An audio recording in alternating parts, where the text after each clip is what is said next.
Good morning, my friends. April is almost over. I'm still here in San Juan, and I was going to go over some of my morning routines real quick. Making the coffee. Everybody loves a good cup of coffee.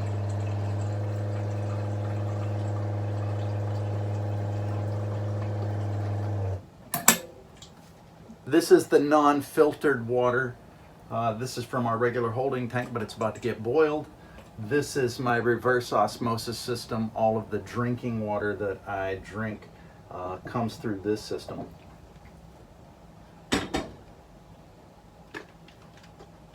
I managed, speaking of water, I had about maybe 3.5 gallons of water captured from the storm last night. It was probably a little after 10 p.m. and a huge tanker came by, made such a big swell. I mean, the boat just listed and rocked. It must have been every bit of a 2-foot wake came by. It threw all of my buckets down I was capturing water with. It scared the crap out of me. I thought somebody had hit me for a second. Kind of frustrating because I've still got about 2.5 gallons of water in the bucket that I captured after that, because I'm sitting here thinking like, man, I would have had 5 gallons of water, rainwater, that I would have captured, and that would have gotten me through 4 or 5 days, sometimes more. Most of the water that I use on board of Dead Reckoning is drinking water. I use probably 1/4 gallon every morning for coffee. I'll take some of this water after it's heated up, put it into a bowl, and that's what I'll do my spit bath with.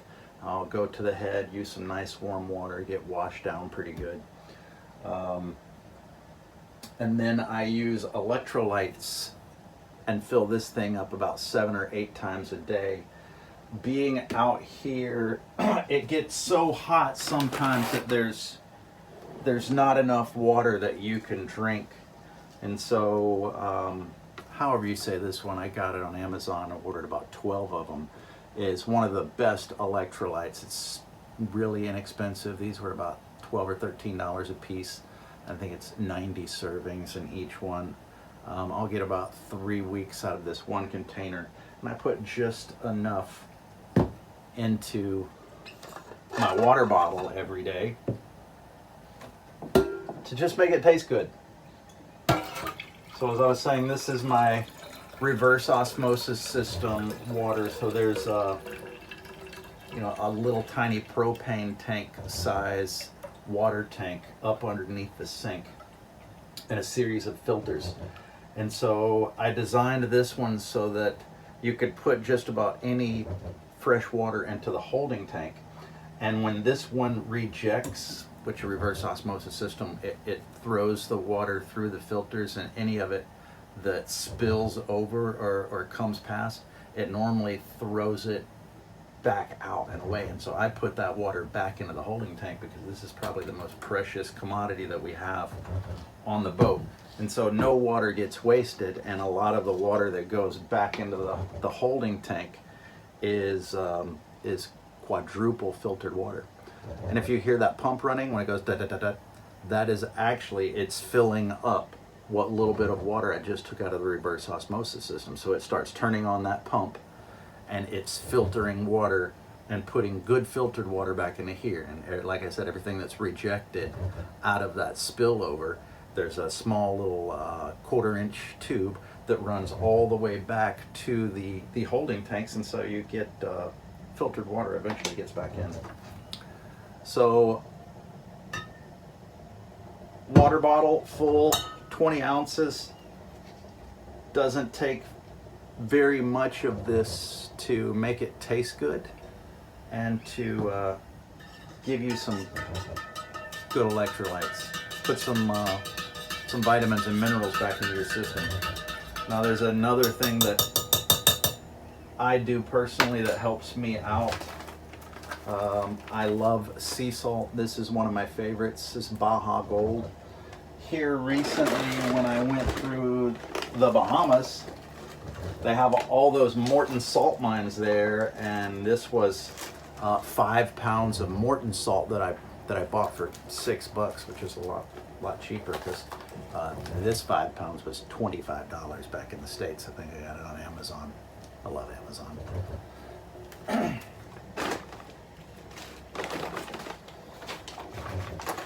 So with my electrolytes, I take it's a pretty good pinch actually. I would have put it in my hand just to kind of give you an idea.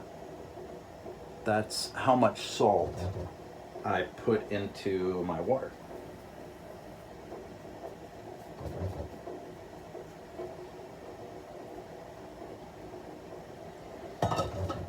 I sometimes will drink 4 or 5 of these a day. And so very conservative on water on Dead Reckoning, mostly because of this. The most important thing for me is drinking water, clean, safe drinking water. I almost never, ever go ashore and have like a margarita, anything with ice in it. Now I'm in Puerto Rico, so it's a United States territory, so the water would be very safe. But so many people don't think about the Montezuma's revenge that they get, the craps, because they go ashore, they think that they think or they forget that the water's safe. And so I would recommend drinking bottled things. Bottled beer would be completely fine. I would be careful of bottled sodas because I've been in places where I've watched people fill them up and recap them, and you might be thinking you're getting something that's been processed and that it's going to be safe, and you get sick from that. So bottled beer, bottled water with a good seal on it, you could do. Do not eat ice. It's one of the things that they used to teach us when I was in the Navy back in the early 90s. Don't eat the ice. You forget, and it's contaminated. Next thing you know, you got the craps, and you're out of commission for 2 or 3 days. So keep your water on hand. Take your water with you. I'll sometimes take several water bottles with me if I'm going ashore, and I'll only drink my water. I like being safe. I don't like being sick. I don't like throwing up, and I don't like being bent over the toilet for days at a time. So this thing is about to boil. I use a French press. Great tasting coffee. Now, you can barely see it, but I do have an espresso machine. It's a single shot. I think I got this from Walmart back in the day. I've had this thing for about 10 years. And it works fantastically well. I'll occasionally use it when I've got full batteries and the sun is shining really bright and it's just spilling over all this extra energy. And that's when I'm like, hey, it might be a good time to make a pizza because I got a small little toaster oven. And so I'll make a pizza or make a awesome quadruple espresso and just, sit back on the back deck and chill, hang out in my hammock, watch the sunrise or sunset, and then have some of the luxuries of home. So if you'll notice, this thing is it's starting to boil. It's about to blow on us.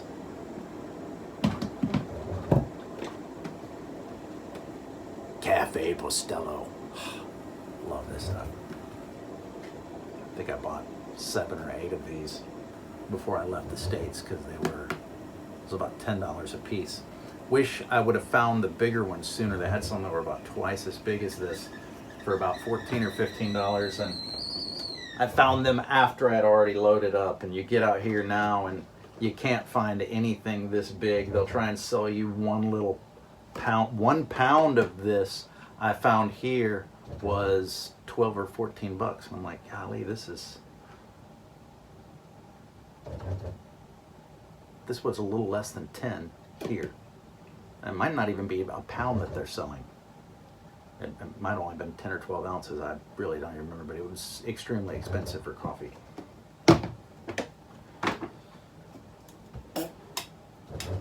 I am a coffee snob. I love great coffee.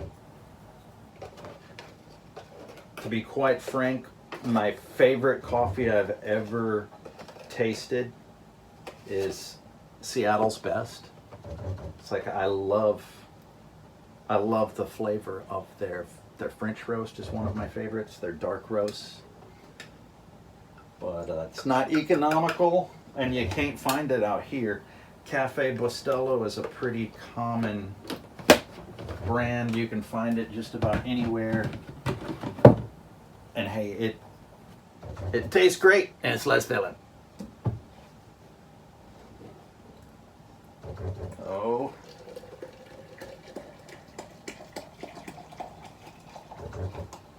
Fill this girl up to the rim.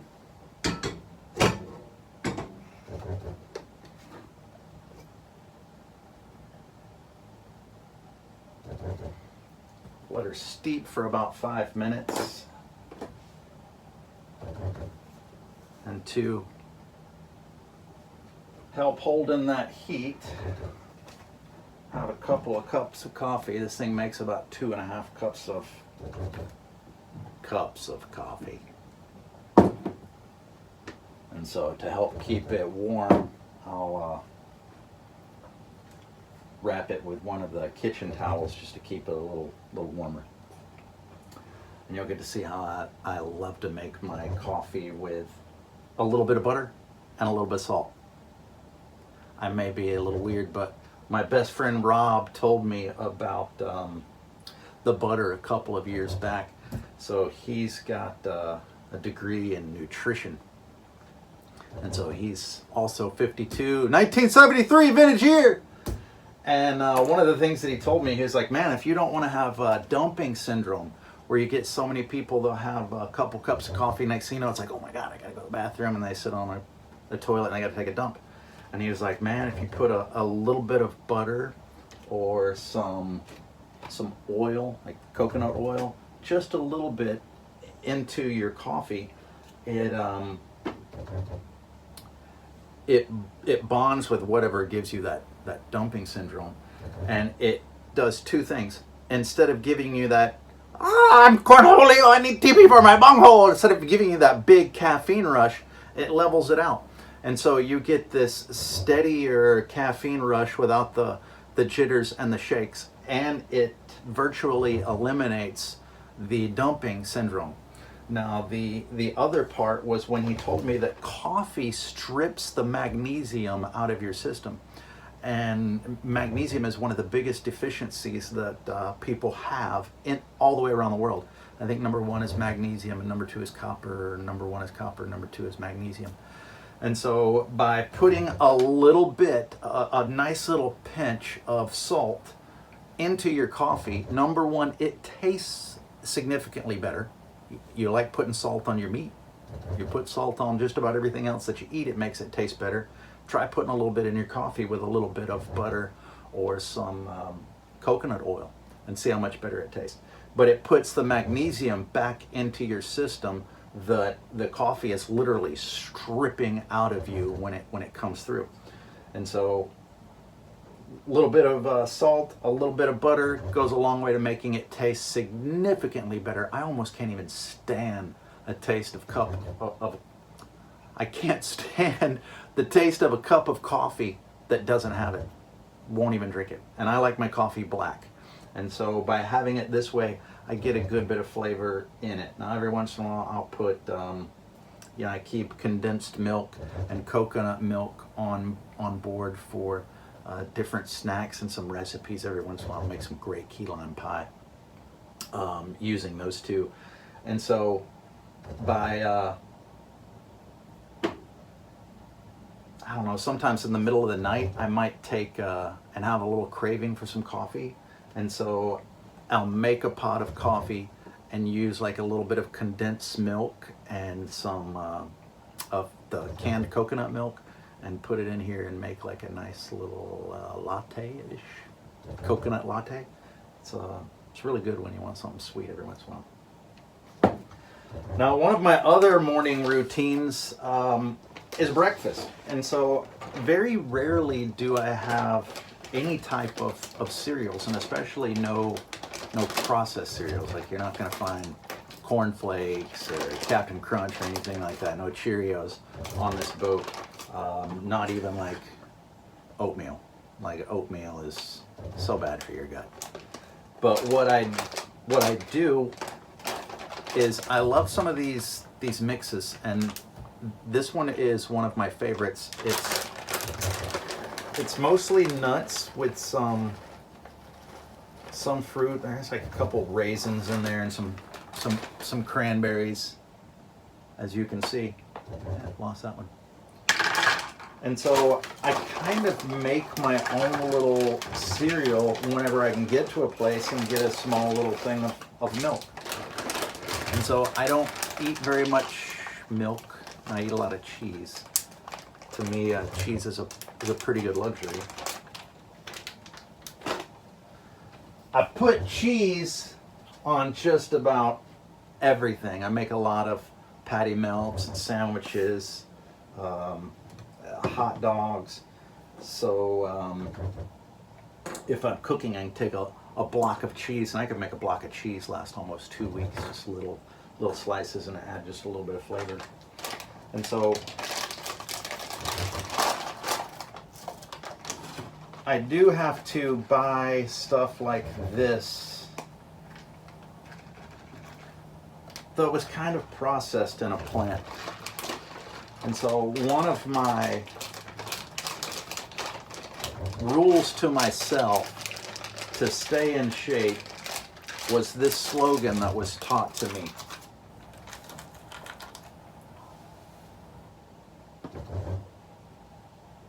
If it was grown on a plant, you can eat it. But if it was made in a plant, don't eat it. And so everything that's in here right now was grown on a plant. Now, they did have to process it and bag it in a plant, but it's not the same thing. They're talking about, like, hey, the crackers, like most bread, you should avoid.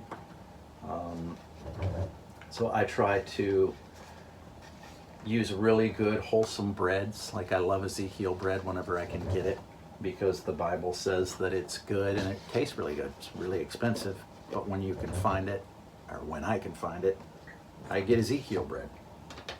I've also bought Ezekiel cereal before. And so I don't remember the exact scripture, but you can look up Ezekiel bread or Ezekiel cereal.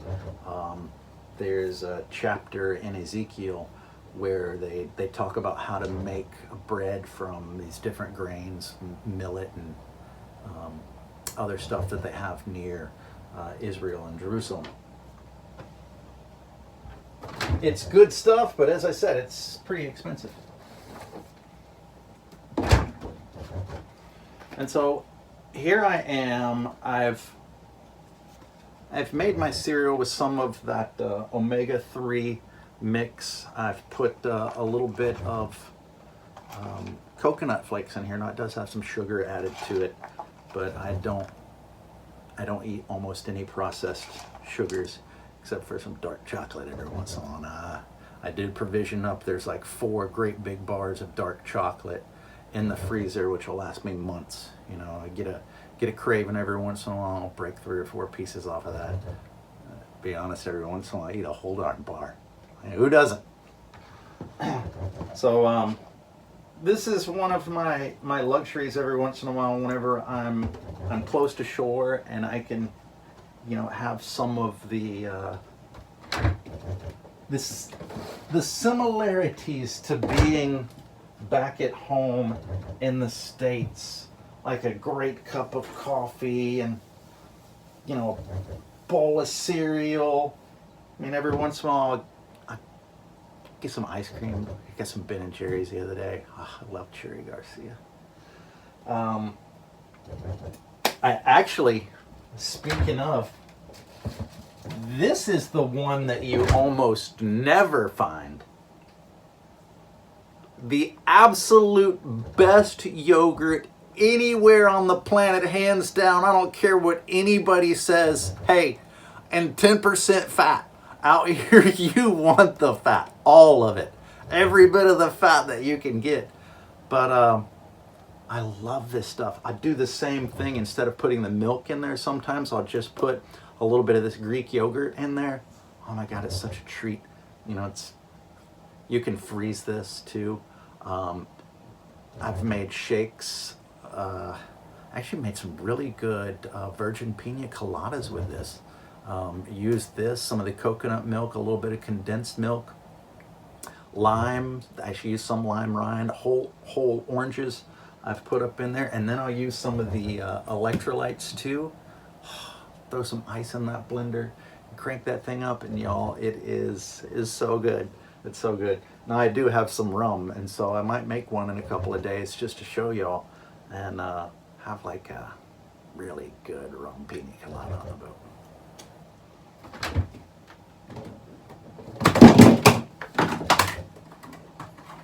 Don't break it, buddy.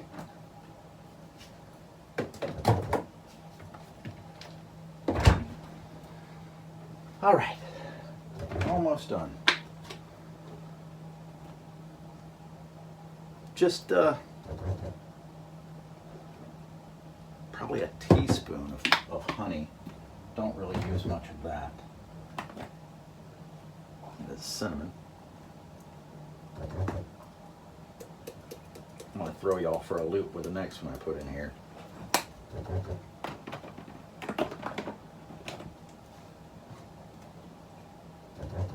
Cayenne pepper. When I say just a dash.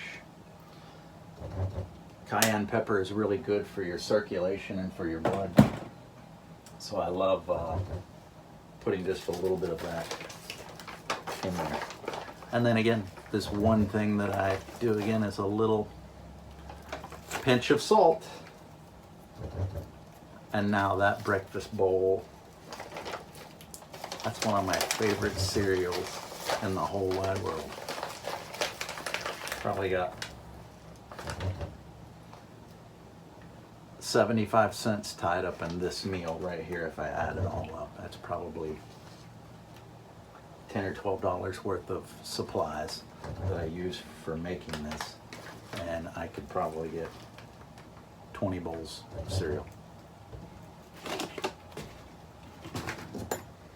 Now, about this coffee that's been steeping.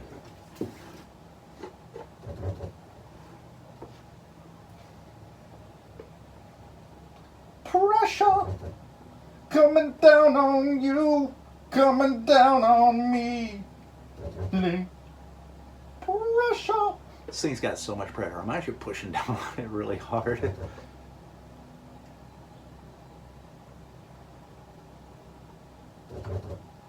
Come on, girl. Ah.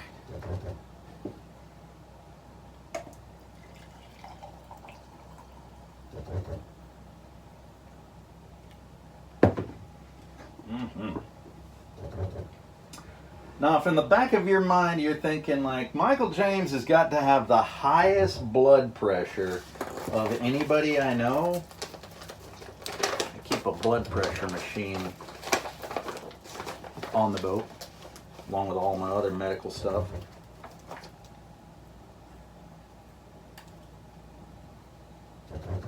I love, gotta get the salt off my fingers. I love a good bit of salt, and that's probably a teaspoon in this one cup. My blood pressure is outstanding. Normally right around 120 over 80, right where it's supposed to be. And I bet you I eat 3 tablespoons of salt every day. But it's not iodized salt, it's sea salt.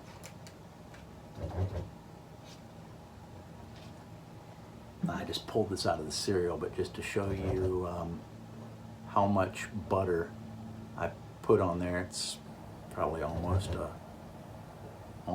a teaspoon.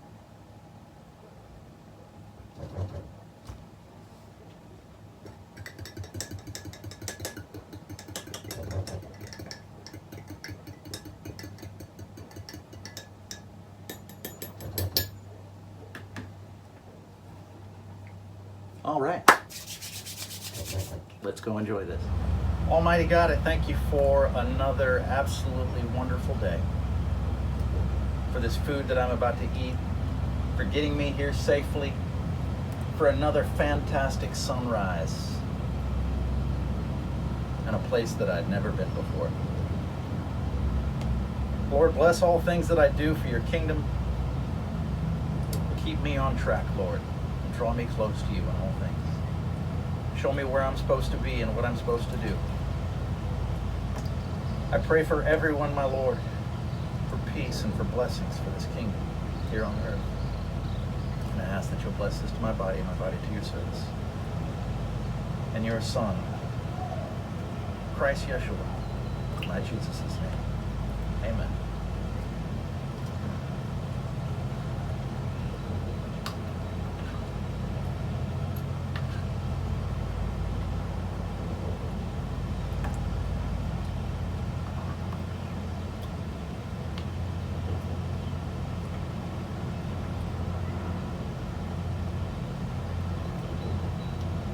So good.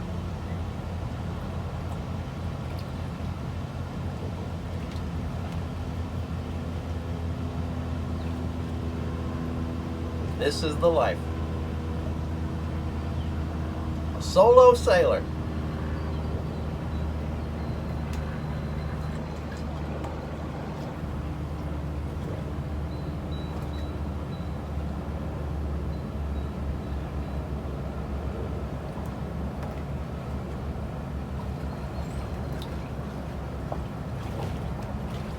War Eagle!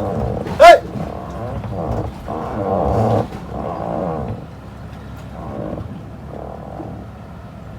And that was a Coast Guard cutter that just came by about 2 minutes ago. Probably about a 200-footer. Got a couple more waves coming in just a second here. They start to come. Now this is nothing like the a-hole last night that threw the 2-foot wake on me. Knocked over all of my water buckets that were sitting here capturing water. This is par for the course in a busy harbor like this. I could go into the back and drop the anchor in a spot that's away from everybody and not have any more wake coming up on me. But I wouldn't have this beautiful view of the city right here. I wouldn't be right close to downtown. I mean, I'm 150 yards from the shore. And the fort ends right here at this corner and goes all the way out about I don't know, half of a mile out to the point and all the way back around. It's worth the sacrifice to me.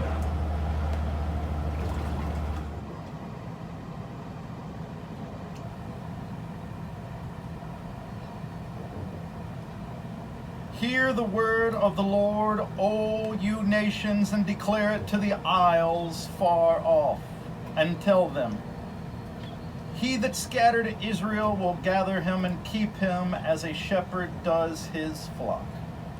For the Lord has redeemed Jacob and ransomed him from the hand of him that was stronger than he. Therefore they shall come and sing in the height of Zion, and shall flow together to the goodness of the Lord, for wheat and for wine and for oil and for the young of the flock and of the herd. And their soul shall be as a watered garden, and they shall not sorrow any more at all.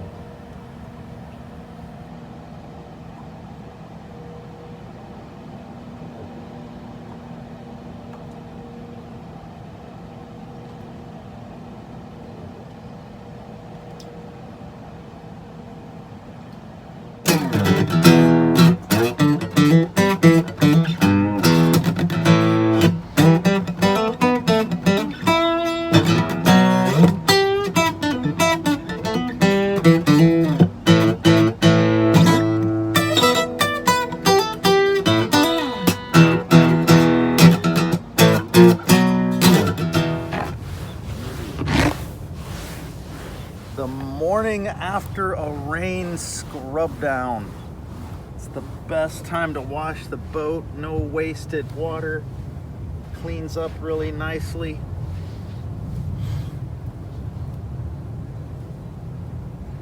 The toughest thing about San Juan, Puerto Rico this time of year, all of the termites are swarming.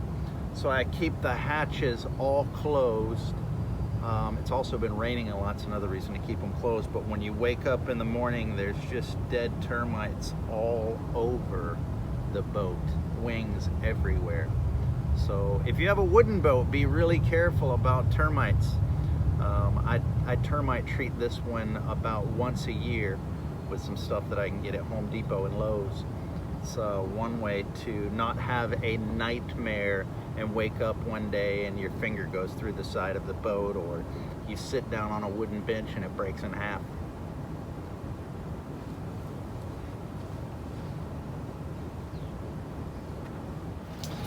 Well, I managed to capture 2.5 gallons of rainwater, sediment and all. I'll show you how I get the sediment out before I put it into the holding tank. And to just think this would be completely full of 5 gallons if that boat hadn't spilled it over last night. Had a couple big waves come by this morning, the last one just a few minutes ago. It's raining pretty good. And if you know that sound, I am playing the water catching game. I'm doing pretty well at it. Let's see how much we get. Man, let me tell you about the other stuff that I hate about busy anchorages. That ass of a tanker that's leaving right now just came by and made such a huge wake that I had at least 3 gallons of water that I'd captured here so far. And the boat rocked so much that it spilled absolutely everything out. And here I am starting over. Lost 3 gallons of water just like that. And you can see how fast that a-hole is leaving out of here. He's doing about 15 knots and was doing 15 knots through here. And he threw out at least every bit of a 2-foot wake right on top of us. You never hear them when they're coming by. It's dead quiet until the wake hits you. So this is the sight line from a water holding tank. Hold a total of 140 gallons, 270-gallon tanks. It looks like right now I'm sitting on probably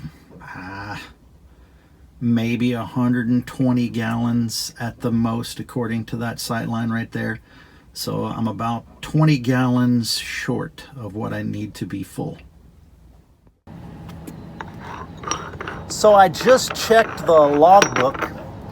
It's been exactly 21 days to today since I filled up the holding tanks. I was in Great Inagua leaving the Bahamas, and I filled up the holding tanks on April the 9th. Today is April the 30th. We just saw the sight line. I've used, approximately 20 gallons with recouping rainwater. Going to put in the last 6 gallons that I picked up when I was in Great Inagua, along with 2.5 gallons here. That's probably going to be 8.5 gallons going back into it. And so then I'll start using my water jerry cans and I'll go ashore and fill up or keep capturing rainwater until it's completely full.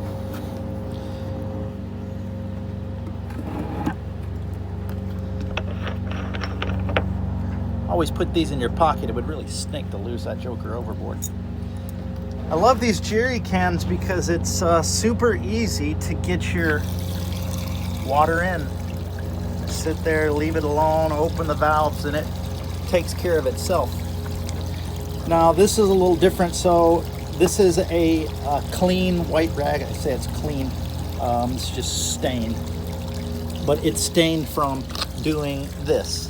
To keep the sediments out of the holding tank, use my filter, put this down into here, and that stops the majority of the larger particles from getting into the holding tank. And so I'll just slowly pour so that it doesn't overflow until I get this water into the tank.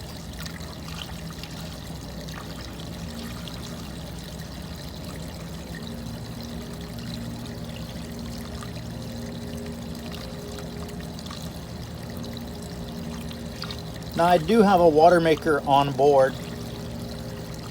I don't like to use it. Number one, I have to buy the membranes. You got to do so much maintenance with that thing, and then you got to run the engines to be able to use it. And so, you know, I'm burning diesel to be able to make it. You know, you run it for an hour or two, and that's, you know, $4 or $5, $6 worth of diesel, which is another precious commodity. Now, why would I want to do that when I've got plenty of rainwater? The tankers don't knock it over, and I can capture this fantastic rainwater. You know, God has already filtered it. It came out of the clouds. You know, I've had arguments with people that, you know, it's dangerous drinking rainwater, but in my opinion, it's probably the cleanest the cleanest water that you can just about get on the planet, because it's been evaporated up into the sky, condensed back up in the form of rain clouds, and then came back down. So granted, it could pick up microscopic particles, and there are stuff, if you look at it under a microscope, that is in here. But remember, I use this for bathing and washing, and all of my drinking water is quadruple filtered through the reverse osmosis system. And so here I am getting to the end where most of the sediment builds up. And if you're wondering where the sediment comes from, it's coming from the top of my Dodger. And so I collect this water as it comes from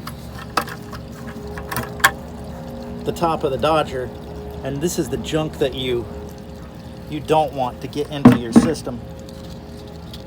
And so just by that simple little trick right there, you can capture rainwater, which is something we did when I was a kid growing up on Chokoloskee Island. You know, almost everybody had cisterns and drank rainwater. So we'd catch it off of the gutters and literally filter it with a rag to get most of the sediment off, and that was all we did back then. And so I've taken it to another level for the interests of safety, because I don't like to get sick.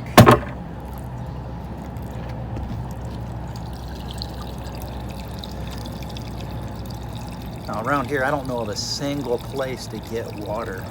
You might be able to get topped off at a marina around the corner over here when I go get some fuel.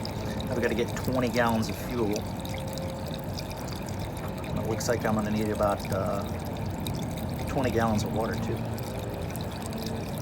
Normally when I fill up, I'll fill up both of these 70-gallon tanks, and I'll fill up both of the jerry cans as well, just because that gives me an extra 12 gallons is almost 2 weeks of extra. In my opinion, you can't ever have enough water. All right, my friends, my work is done. It's time to go enjoy this city.